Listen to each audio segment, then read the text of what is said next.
साथियों नमस्कार। क्या आपने कभी सोचा है कि आज की दुनिया बहुत तेज़ी से बदल रही है, लेकिन क्या हमारी शिक्षा भी उसी गति से बदल रही है? आज मोबाइल, इंटरनेट, आर्टिफ़िशियल इंटेलिजेंस यानी एआई, रोबोटिक और नई-नई तकनीकों का दौर है।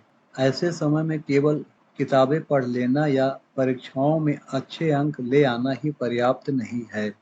आज ज़रूरत है ऐसी शिक्षा की जो बच्चों को सोचने की क्षमता दे, नई चीज़ें सीखने की प्रेरणा दे, समस्याओं का समाधान सिखाए और जीवन में सफल बनने के लिए आवश्यक कौशल भी विकसित करे। यही सोच हमें राष्ट्रीय शिक्षा नीति यानी नई शिक्षा नीति 2020 तक लेकर आती है। आज हम इस वीडियो में सरल भाषा में समझेंगे कि नई शिक्षा नीति क्या है, इसकी आवश्यकता क्यों पड़ी और यह हमारी शिक्षा व्यवस्था में कौन-कौन से महत्वपूर्ण परिवर्तन लेकर के आई है।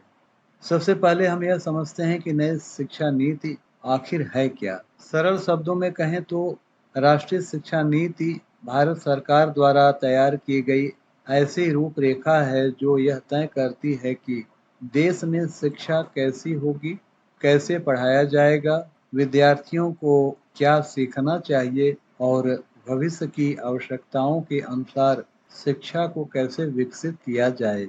यह नीति वर्ष 2020 में लागू की गई।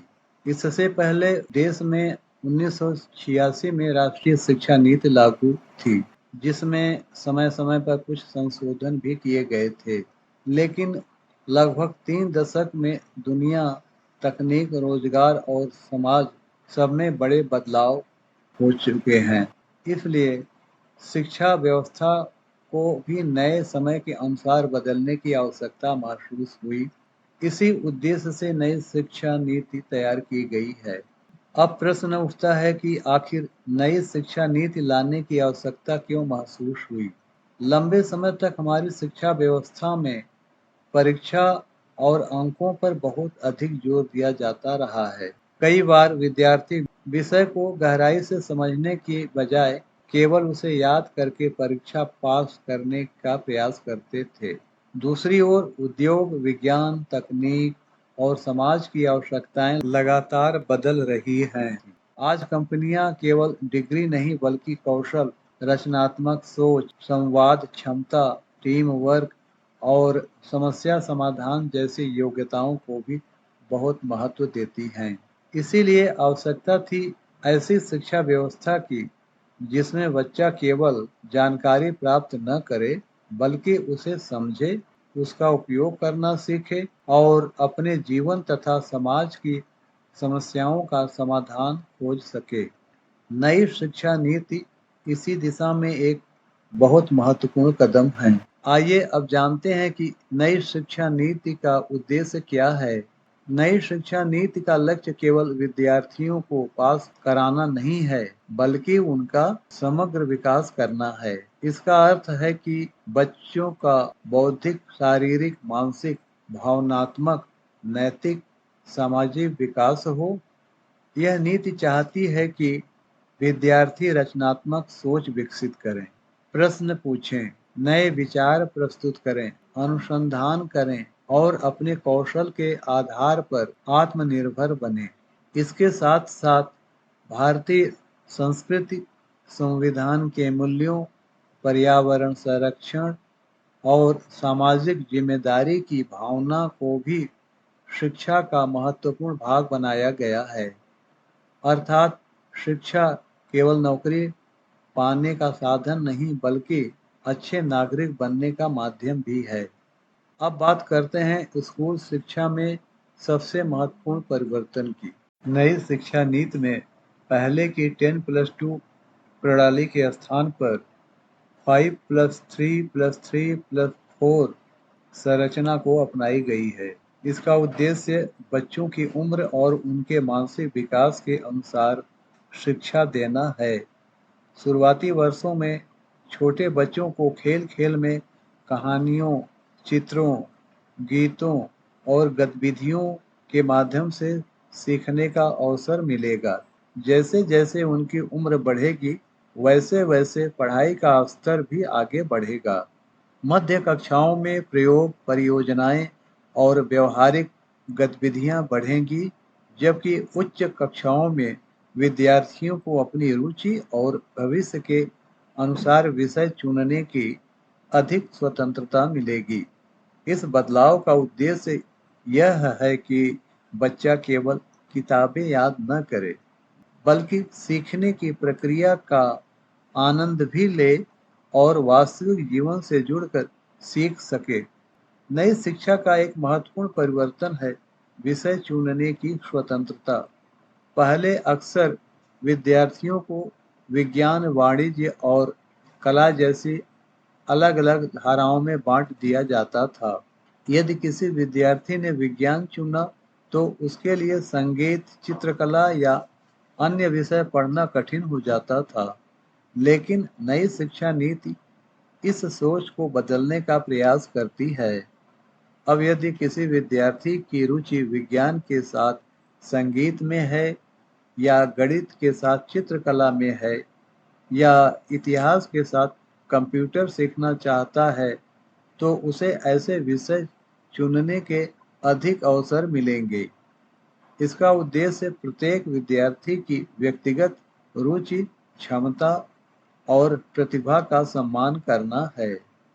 जब विद्यार्थी अपनी पसंद और रुचि के अनुसार पढ़ाई करेगा, तो उसकी सीखने की इच्छा बढ़ेगी, आत्मविश्वास विकसित होगा और वह अपने चुने हुए विषय क्षेत्र में बेहतर प्रदर्शन कर सकेगा। हमने नई शिक्षा नीति के 6 महत्वपूर्ण पहलुओं को सरल भाषा में समझा। अब आगे कुछ और बातों को हम समझने का प्रयास करेंगे। दोस्तों, आज समय तेजी से बदल रहा है। पहले लोग केवल डिग्री देखकर नौकरी देते थे, लेकिन अब कंपनियां और संस्थान यह भी देखती हैं कि व्यक्ति क्या कर सकता है, उसकी व्यवहारिक क्षमता क्या है और वह समस्याओं का समाधान कैसे करता है। इसलिए नई शिक्षा नीति में कौशल आधारित शिक्षा यानी स्किल बेस्ड एजुकेशन पर विशेष जोर दिया गया है। इसका अर्थ है कि विद्यार्थियों को केवल किताबों का ज्ञान ही नहीं दिया जाएगा, बल्कि उन्हें ऐसे कौशल भी सिखाए जाएंगे जो भविष्य में उनके काम आए, जैसे कंप्यूटर का उपयोग, कोडिंग, संचार कौशल, टीम में काम करना, स्थानीय कला और शिल्प, उद्यमिता यानी अपना व्यवसाय शुरू करने की समझ तथा विभिन्न प्रकार के व्यावसायिक कौशल। कई स्थानों पर विद्यार्थियों को इंटर्नशिप और व्यावहारिक प्रशिक्षण के अवसर भी दिए जाएंगे, ताकि वे वास्तविक कार्यस्थल का अनुभव प्राप्त कर सकें।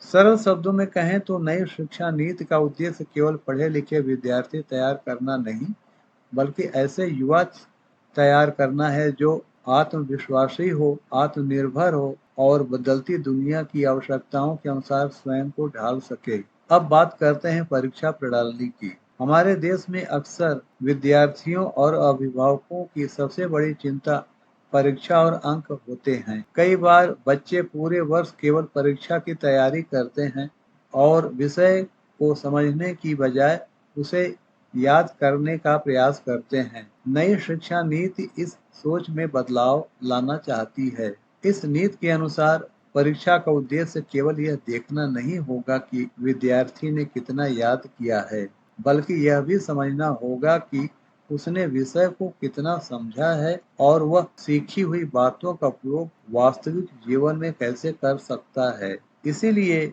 अब परियोजनाओं, गतिविधियों, कक्षा में भागीदारी, प्रस्तुतिकरण और व्यवहारिक कार्यों को भी महत्व दिया जाएगा। इससे विद्यार्थियों पर अनावश्यक तनाव कम होगा और सीखने की प्रक्रिया अधिक रोचक बनेगी। अर्थात अब सफलता केवल अच्छे अंक लाने से नहीं, बल्कि विषय को समझने, सोचने और उसका सही उपयोग करने की क्षमता से भी मापी जाएगी। अब जानते हैं कि नई शिक्षा नीति में कॉलेज और विश्वविद्यालय स्तर पर क्या परिवर्तन किए गए हैं। पहले यदि कोई विद्यार्थी किसी कारणवश बीच में पढ़ाई छोड़ देता था, तो उसके अब तक के प्रयास का कोई विशेष लाभ नहीं मिलता था। लेकिन नई शिक्षा नीति इस समस्या का समाधान प्रस्तुत करती है। अब विद्यार्थियों को अपनी पढ़ाई के दौरान अधिक लचीलापन मिलेगा। यदि किसी कारण से पढ़ाई कुछ समय के लिए रुक जाती है, तो बाद में वही से आगे पढ़ने की सुविधा उपलब्ध हो सकती है। इसी उद्देश्य से एकेडमिक बैंक ऑफ क्रेडिट जैसी व्यवस्था विकसित की गई है, जिसमें विद्यार्थी द्वारा अर्जित शैक्षणिक क्रेडिट सुरक्षित रखे जा सकते हैं।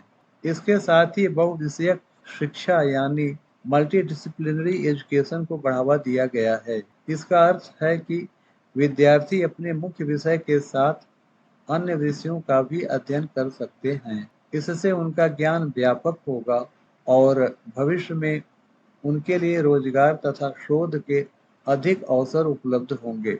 आज का समय डिजिटल तकनीक का समय है। मोबाइल, इंटरनेट और आर्टिफिशियल इंटेलिजेंस यानी एआई ने सीखने और सिखाने के तरीकों को बदल दिया है।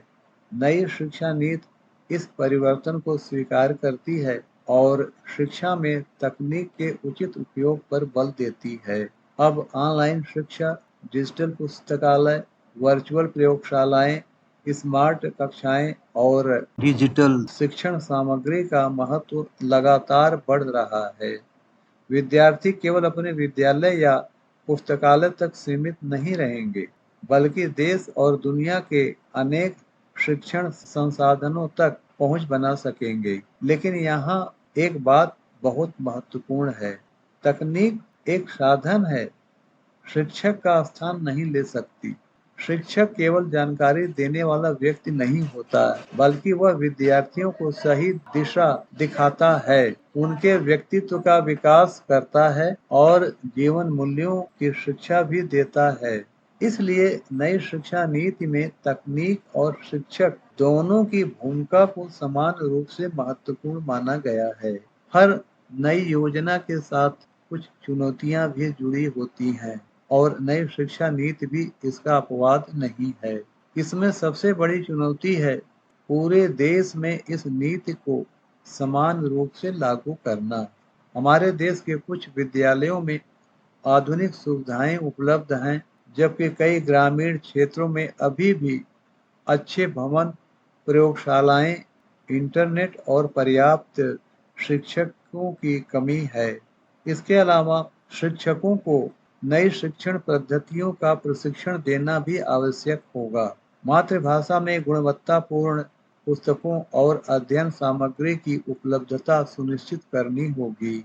डिजिटल शिक्षा को सफल बनाने के लिए इंटरनेट और तकनीकी संसाधनों का विस्तार भी जरूरी है। इसलिए यह समझना आवश्यक है कि किसी भी नीति की सफलता केवल उसके कागज पर लिखे प्रावधानों से नहीं होती, बल्कि उसके प्रभावी और ईमानदार क्रियान्वयन से होती है। तो दोस्तों, अब तक हमने राष्ट्रीय शिक्षा नीति के प्रमुख बिंदुओं को सरल भाषा में समझा। यह नीति केवल पाठ्यक्रम बदलने की योजना नहीं है, बल्कि शिक्षा के पूरे दृष्टिकोण में परिवर्तन लाने का प्रयास है। इसका उद्देश्य ऐसे विद्यार्थी तैयार करना है जो जिज्ञासु हो, रचनात्मक हो, तकनीक का सही उपयोग करना जानते हों, अपनी संस्कृति और मूल्यों को समझते हों तथा भविष्य की चुनौतियों का आत्मविश्वास के साथ सामना कर सकें। यदि सरकार, शिक्षक, विद्यार्थी, अभिभावक और समाज सभी मिलकर इस नीति को सही भावना से लागू करने में सहयोग करें, तो आने वाले वर्षों में भारत की शिक्षा व्यवस्था और अधिक आधुनिक, समावेशी, रोजगारोन्मुख और गुणवत्तापूर्ण बन सकती है। इसी आशा के साथ आज इस बात को हम यहीं समाप्त करते हैं। यदि आपको यह जानकारी उपयोगी लगी हो तो इसे अपने मित्रों, विद्यार्थियों, शिक्षकों और परिवार के सदस्यों के साथ अवश्य साझा करें। नमस्कार।